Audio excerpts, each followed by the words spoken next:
Hello everybody, Rusted Ground here. Welcome back to another video. This time we're talking about Ship of Fools. This is a two-player co-op roguelite that I've been playing on and off for a while now, and I really enjoyed it, so I thought I'd make a video on it and just share it with you guys. So, in Ship of Fools, you take control of a ship with the goal of reaching the eye of the storm and finding some way to stop it. The story in the game is quite minimal. The great lighthouse that once protected the archipelago is broken, and a storm of malice and corruption is coming. A strange mystic asks for your help to stop the storm and lends you their ship. Together, you and your shipmate jump aboard the Storm Strider and make your voyage across the sea.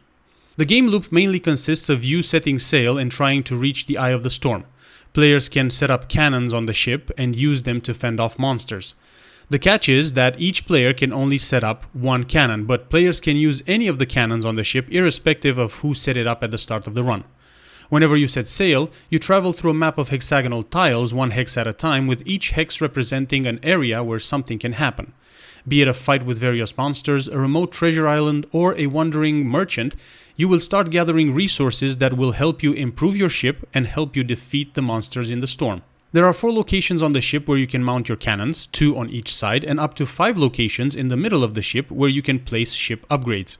These upgrades are random for each run, and it's up to you to find them.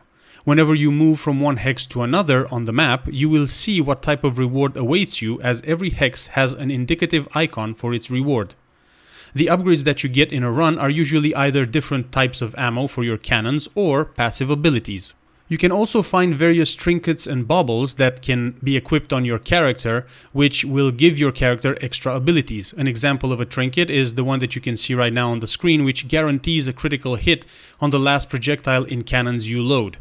Loading cannons and moving them around are the main things you will have to do when at sea. So, with this trinket for example, the player that gets it can take up the task of reloading both cannons whenever they run out of ammunition. The characters that you get to control are called Fools, hence the name Ship of Fools, and you start off with 2, but you find more as you play the game.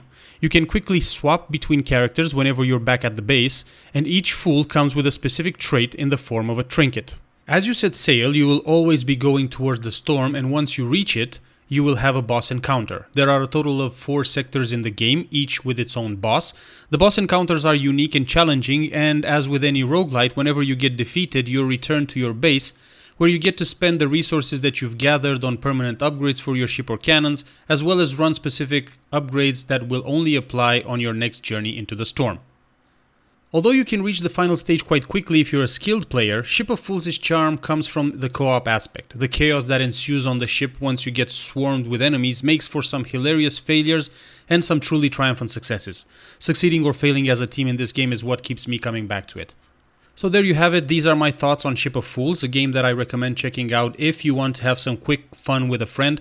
At the time of the recording, the game is €15 on Steam, but it's also available on consoles if you're a console player.